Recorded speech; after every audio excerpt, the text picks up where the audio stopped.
ఈరోజు YSR Congress party manifesto committee తొలి సమావేశం ఈరోజు నిర్వహించాం. పార్టీ అధ్యక్షుడు జగన్మోహన్ రెడ్డి గారు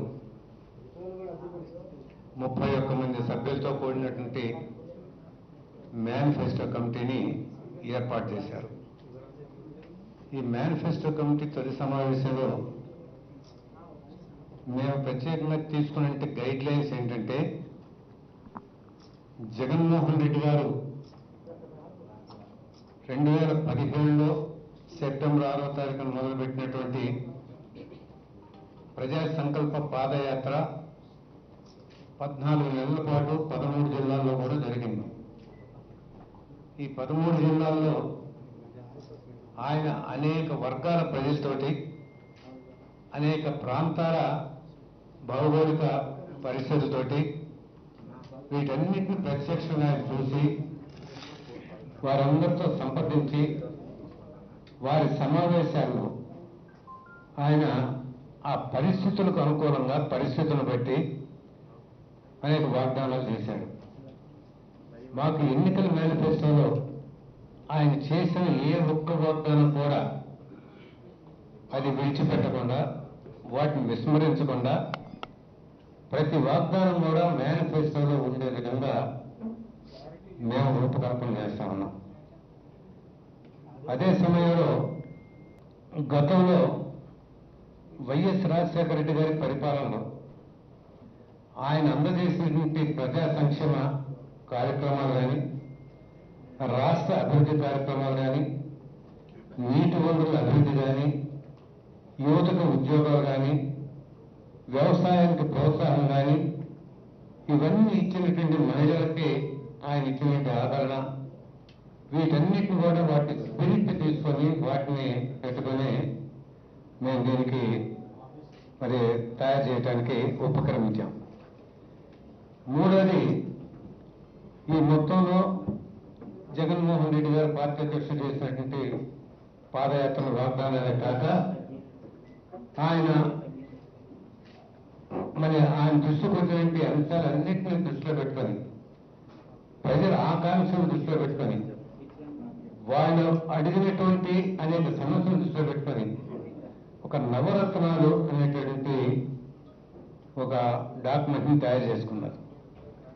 ఈ నవరత్నాలన్నీ కూడా అన్ని వర్గాల సమస్యలు పరిష్కరించే విధంగా ఉన్నాయి కాబట్టి ఆ నవరత్నాలు కూడా ఒక బేసిస్ ఈ ఎన్నికల మేనిఫెస్టో తయారు చేయడానికి వాటిలో పొందుపరచడానికి.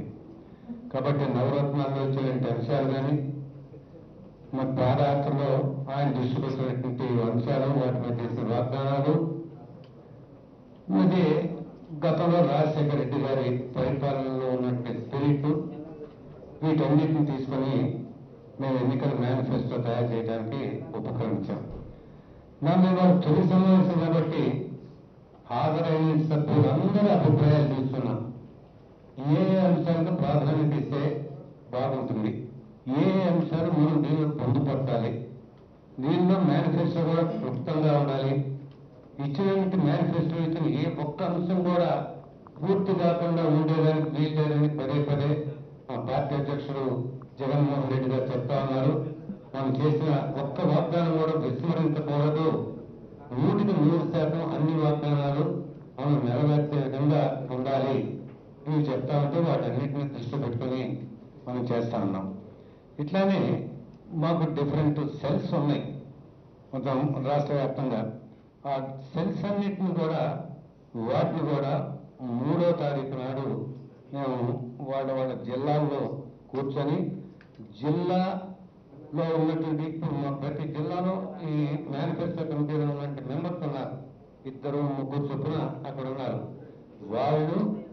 వాళ్ళు కోఆర్డినేట్ చేస్తూ అక్కడ జిల్లా పార్టీ యంత్రాంగం, జిల్లా అధ్యక్షులతో సహా వాళ్ళందరూ కూర్చొని డిఫరెంట్ సెల్స్ ఉన్నటువంటి అందరినీ కూడా అక్కడికి పిలిచి ఈ సెల్స్ సంబంధించి ఈ ఎన్నికల మేనిఫెస్టోలో ఏ కార్యక్రమాలు పెడితే బాగుంటుంది అనేది వాళ్ళ జిల్లా స్థాయిలో ఉన్నటువంటి అందరి అభిప్రాయాలు కూడా మేము సేకరించబోతా ఉన్నాము.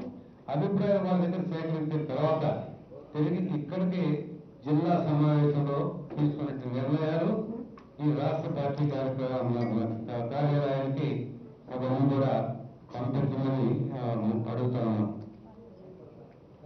ఇవి కాక ఈ విజయవాడ పార్టీ ఆఫీస్ నుంచి ప్రతిరోజు రేపటి నుంచి ఉదయం 10 గంటల నుంచి సాయంత్రం 5 గంటల వరకు కూడా ఈ మేనిఫెస్టో సంబంధించినటువంటి ఒక ఆఫీస్ ఒక కమిటీ ఇక్కడ కూర్చుంటుంది. కొందరు సభ్యులు ఉంటారు. వివిధ వర్గాల వాళ్ళు ఉద్యోగస్తులు కానివ్వండి, పెన్షనర్స్ కానివ్వండి, మిగతా హోంగార్డ్స్ అని చాలా మంది వస్తూ ఉన్నారు. వాళ్ళందరికీ ఉన్నటువంటి సమస్యల్ని మేము ఆ సెల్లో ఏమన్నా చెప్తా ఉన్నాం. దానికి మాకు ఇక్కడ ఒక ఐడి నెంబర్ కూడా ఉన్నది, మెయిల్ ఐడి. ఆ మెయిల్ ఐడికి పంపించిన కూడా మాకు చేరుతుంది. ఆ మెయిల్ ఐడి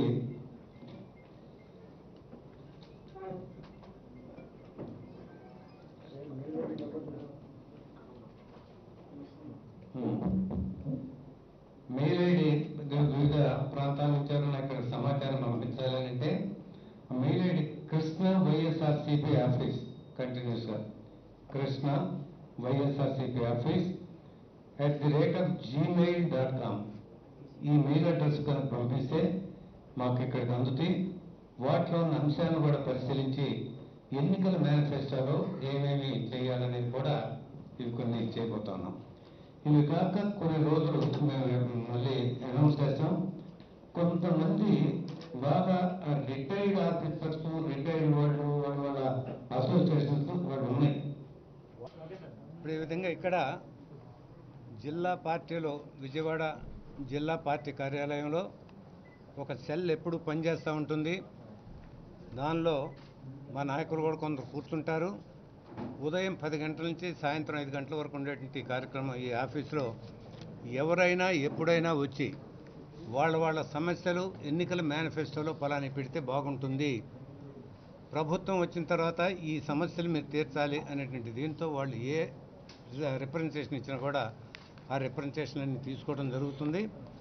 వాటిలో ఉన్నటువంటి సమాచారాన్ని బేస్ చేసుకొని నెక్స్ట్ మీటింగ్లో మళ్ళీ మేము పూర్తిగా కూలంకషంగా చర్చించి వాటిని కూడా దానిలో పొందుపరచడానికి ఇవి చేస్తాం. అది కాక కొన్ని రోజులు మళ్ళీ మేము నోటిఫై చేస్తాం. సాయంత్రంటప్పుడు కొన్ని ఆర్గనైజేషన్స్ ఉంటుంటాయి.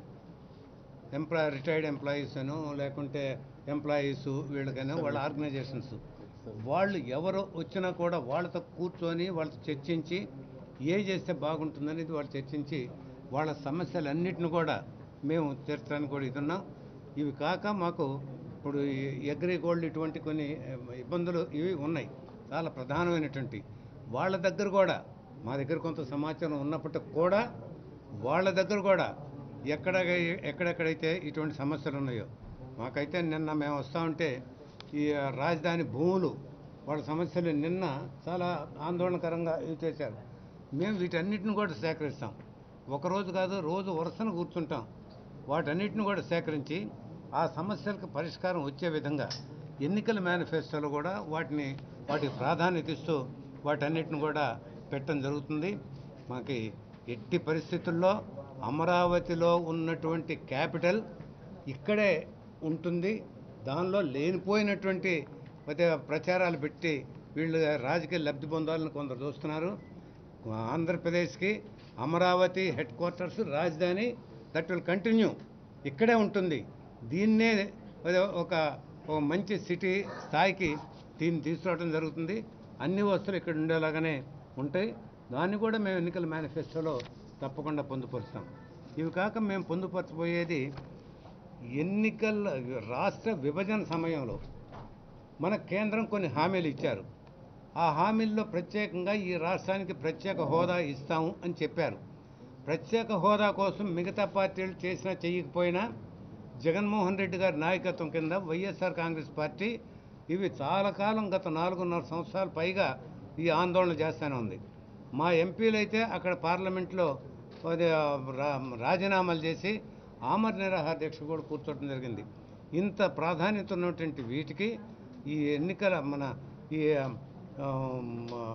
రాష్ట్రానికి ప్రత్యేక హోదా ఒకటి, రాష్ట్రాన్ని విభజన సమయంలో విభజన చట్టంలో పెట్టినటువంటి అన్ని అంశాల మీద మేము పోరాడతామనేటువంటి విషయాన్ని కూడా మేము ఎన్నికల మేనిఫెస్టోలో దాన్ని ఇవ్వబోతా ఉన్నాం ప్రధానంగా.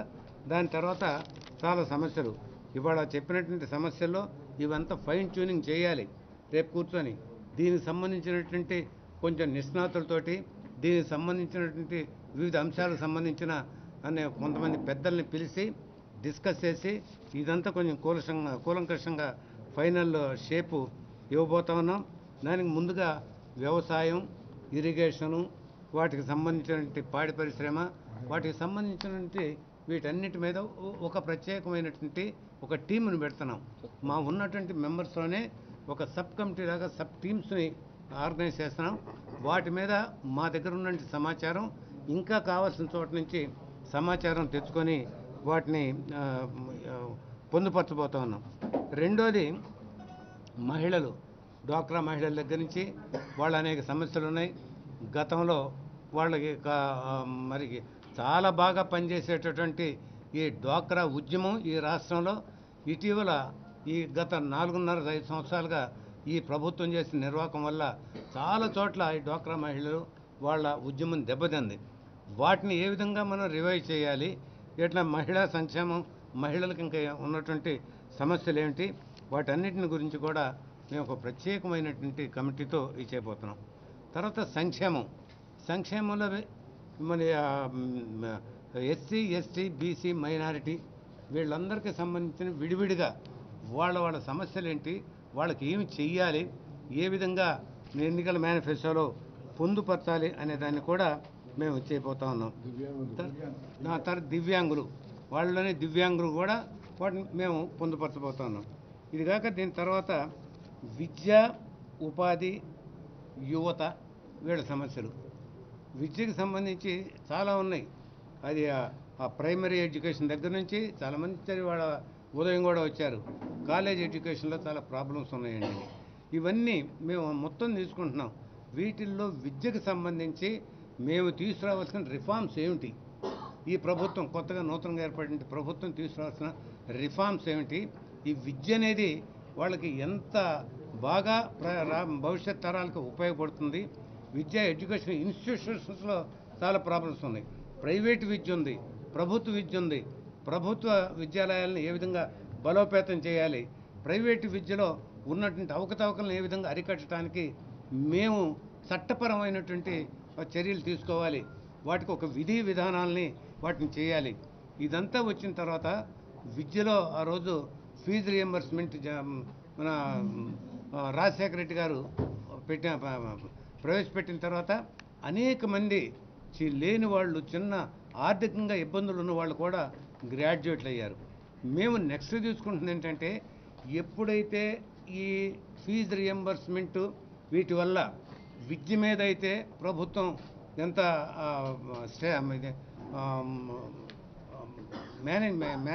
ఇచ్చేస్తుందో, వాళ్ళకి ఎక్కువ మంది గ్రాడ్యుయేట్స్, ఎక్కువ మంది మన దీనిలోకి సమాజం ఇయర్ ఆఫ్టర్ ఇయర్ లక్షల్లో కొందరు గ్రాడ్యుయేట్స్ రాబోతున్నారు.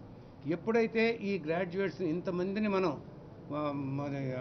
ప్రొడ్యూస్ చేయడానికి మనం చర్యలు తీసుకుంటా ఉన్నామో, వాళ్ళందరికీ కూడా స్కిల్ డెవలప్మెంట్లో మనం చేయాలి. వీళ్ళందరికీ ఎవరెవరు ఏ స్కిల్కి పోతున్నది. అందుకని స్కిల్ డెవలప్మెంట్ మీద మేము స్కిల్ డెవలప్మెంట్ డైరెక్టరేట్ లాంటిది పెట్టి తప్పకుండా స్కిల్ డెవలప్మెంట్కి ఒక ప్రాధాన్యత ఇవ్వబోతా ఉన్నాం. ఆ ప్రాధాన్యతలో ఏ విధంగా ఇవ్వబోతా ఉన్నాం అనేది మేనిఫెస్టోలో మేము చేయటం అయిన తర్వాత వాళ్ళకి ప్లేస్మెంట్ సెల్స్, ఉద్యోగంలో స్కిల్ డెవలప్మెంట్ కాక చదువు, విద్య, స్కిల్ డెవలప్మెంటు, తర్వాత ప్లేస్మెంట్ సెల్స్, వాళ్ళకు ఉద్యోగాలు, ఉపాధి అవకాశాలు ఎక్కడెక్కడి నుంచి వస్తాయనేది మేము మొత్తం సెల్ పెట్టి, వెనకైతే ఈ ఎంప్లాయ్మెంట్ ఎక్స్చేంజెస్ ఉండే, దానిలో చాలామంది రిజిస్టర్ చేసుకునేవాళ్ళు. ఇవాళ ఎంప్లాయ్మెంట్ ఎక్స్చేంజ్ సక్రమంగా పనిచేయట్లా. ఎంతమందికి ఉద్యోగాలు వస్తున్నాయో, ఎంతమందికి రావట్లేదో కూడా అంత ఇదిగా లేదు. చాలా పక్కడబందీగా వీళ్ళకి ఉద్యోగాలు, విద్య, ఉపాధి, వాళ్ళ స్కిల్ డెవలప్మెంటు వీటన్నిటి మీద ఒక ప్రత్యేకంగా ఇది చేయాలని చాలామంది చెప్పారు సూచనలు. వాటిల్లో తీసుకోవడం జరుగుతుంది. ఈ నెక్స్ట్ వచ్చేది వైద్యం, చాలా ఇంపార్టెంట్. ఆ రోజు రాజశేఖర రెడ్డి గారు కూడా దానికి ఎట్లయితే ఫీజు రీయింబర్స్ పెట్టారో ఇక్కడ ఆరోగ్యశ్రీ 104, 108 ఇవన్నీ వచ్చినాయి. వాటి పనితీరు ఎట్లా ఉంది, వాటి సక్రమంగా జరుగుతున్నాయా, దాన్ని మేము ఇంకా పకడ్బందీగా చేసి మరి వాళ్ళకి సామాన్య ప్రజానీకానికి వైద్య సేవలు అందించడానికి కూడా మేము తీసుకోబోతా ఉన్నాం. అట్లానే ఉద్యోగుల విషయాలు మాట్లాడేటప్పుడు ఉద్యోగులతో పాటు మేము పెన్షనర్స్ కూడా ఇవాళ దాదాపు రాష్ట్రంలో ఉద్యోగస్తులు ఎంతమంది ఉన్నారో పెన్షనర్స్ కూడా అంతమంది ఉన్నారు. పెన్షనర్స్ కూడా అనేక సమస్యలు ఉన్నాయి. వాళ్ళు కూడా వయసు పెరిగే కొద్దీ వాళ్ళ అవసరాలు కూడా పెరుగుతూ ఉన్నాయి. వాళ్ళు వచ్చే పెన్షన్ ఏ విధంగా ఉంది దాని మీద కూడా రివ్యూ చేసి మేము ఏ విధంగా పెన్షన్ స్కీమ్స్ని ఇవి చేయాలి, ఇవన్నీ మన ఇంటీరియం రిలీఫ్ వాటిని గురించి చాలామంది చెప్తా ఉన్నారు. ఇంటీరియం రిలీఫ్ అనేది ఏ విధంగా చేయాలి, ఇది మేము కూలంకషంగా దాన్ని చేయబోతా ఉన్నాం. తర్వాత ఎక్స్ సర్వీస్ మెన్ కూడా ఉన్నారు. ఎక్స్ సర్వీస్ మెన్ కూడా వాటిల్లో ఈ పెన్షనర్స్ వీటిని మాట్లాడినప్పుడు ఎక్స్ సర్వీస్ మెన్కి మనం ఏం చేయాలి అనేటువంటి విషయం కూడా ఉంటుంది.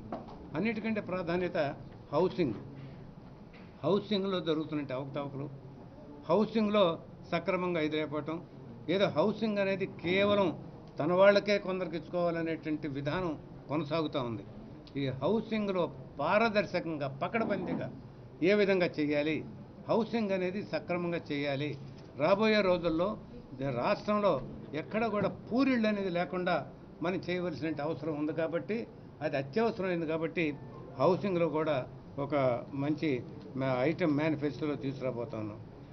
తర్వాత పరిశ్రమలు, ఎప్పుడైతే రాష్ట్రం ఆర్థికంగా ముందుకు పోద్దో, ఆర్థిక పరిపుష్టత వస్తుందో, దాని తర్వాత పరిశ్రమల ఏర్పాటుకి ఇది ఇతర ప్రాంతాల నుంచి ఇక్కడికి ఈ రాష్ట్రానికి పెట్టుబడులను ఆకర్షించడం, దానికి ఒక ప్రత్యేక సెల్ ఉంది. పెట్టుబడుల ఆకర్షణ, దాని తర్వాత ఈ పరిశ్రమలు నెలకొల్పడం, పరిశ్రమల ద్వారా యువతకు ఉద్యోగాలు రావటం, ఇదంతా మొత్తం ఒక ఇంటిగ్రేటెడ్ సర్కిల్. వాటన్నిటి మీద కూడా మేము చేయబోతా ఉన్నాం. వీటితో ఎన్ఆర్ఐ సమస్యలు కూడా కొన్ని ఉన్నాయి. ఇక్కడి నుంచి వెళ్ళి బయట ఉండే వాళ్ళకి ఈ మధ్య మనం చూసాం, ఒక కాలేజీలో అయితే 150 మందికి వాళ్ళకి వీసాలు ఇవ్వకుండా ఇవి చేసినటువంటి ఉన్నాయి. అది ఎట్టి పరిస్థితుల్లో రాష్ట్ర ప్రభుత్వం, కేంద్ర ప్రభుత్వం టేకప్ చేయాలి. దాని తర్వాత రాష్ట్ర ప్రభుత్వం కూడా ఇవి టేకప్ చేయాల్సిన ఆవశ్యకత ఉన్నది. ఇవాళ చాలామంది చాలా చోట్ల చర్చలు జరుగుతూ ఉన్నాయి. కేంద్ర రాష్ట్ర సంబంధాలు ఏ ప్రభుత్వం పరిధిలో అయితే ఏ అంశాలు ఉన్నాయి వాటిని మెరుగుపరుచుకునే సంబంధాలు మెరుగుపరుచుకునే విధంగా కేంద్రం నుంచి రాష్ట్రానికి రావాల్సిన పన్నుల వాటాలు వాటికి రివిజన్ అడగటానికి కూడా మేము పూర్తిగా సంసిద్ధం. వాటిని కూడా మేము ఎన్నికల మేనిఫెస్టోలో మేము పొందుపరచడానికి కూడా మేము సంసిద్ధత వ్యక్తం చేస్తూ ఉన్నాం.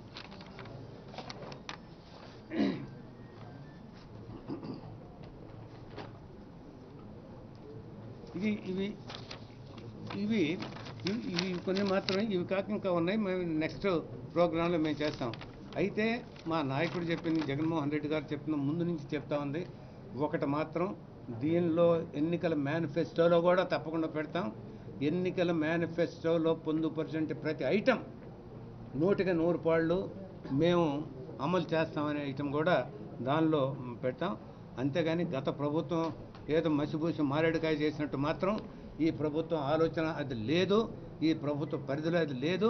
మేము ఎట్టి పరిస్థితుల్లో వాటికి ప్రజలను మోసం చేయాలనేది లేదు, ప్రజల విశ్వాసం చూరగొనాలనే ఆలోచన ఉంటుంది తప్ప రెండోది లేదని కూడా మీ అందరికీ నేను మనవి చేస్తున్నాను.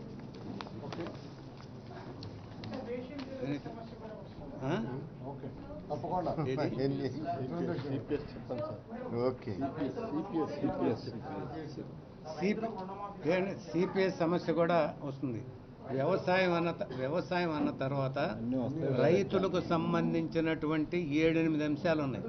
ఒకటి కాదు, వాళ్ళ కనీస మద్దతు ధరల దగ్గర నుంచి, వాళ్ళకి ఇవ్వాల్సిన ఇన్సెంటివ్స్ దగ్గర నుంచి, ఈ రైతులకి ఏ విధమైన రాయితీలు ఇస్తాం, వీటన్నిటిని దగ్గర నుంచి ఇప్పుడు కొన్ని స్పెసిఫిక్ ఐటమ్స్ 3-4 చర్చలు అయిన తర్వాతనే మేము స్పెసిఫై చేస్తాం ఐటమ్స్. మేము బ్రాడ్గా వీటి మీద వర్కౌట్ చేయడానికి సబ్ కమిటీలు వేసుకుంటున్నాం. ఆ సబ్ కమిటీలు కొన్ని వివరాలు తీసుకొస్తాయి. ఆ వివరాలు తీసుకొచ్చిన తర్వాత మళ్ళా 6వ తారీఖు కూర్చుంటున్నాం. మర్చిపోయి చెప్పడానికి మే 6వ తారీఖున మళ్ళా ఈ కమిటీ మార్చి 6వ తారీఖున మళ్ళా ఈ కమిటీ ఇక్కడే కూర్చుంటుంది. ఈ లోపు 3వ తారీఖున జిల్లాల్లో ఈ జిల్లా అధ్యక్షుల దీనిలో ఈ కమిటీ సభ్యులు ఉండి అందరి దగ్గర అన్ని సెల్స్ వాళ్ళ దగ్గర అన్ని వర్గాల దగ్గర వాళ్ళ సమాచారం తీసుకొని ఇక్కడికి పంపించడం, లేకుంటే 6వ తారీఖు ఇక్కడికి తీసుకొస్తారు. 6వ తారీఖు సమావేశంలో వీటన్నిటిని కూడా మళ్ళా చర్చిస్తారు, మళ్ళీ మీ దగ్గరకు వస్తారు.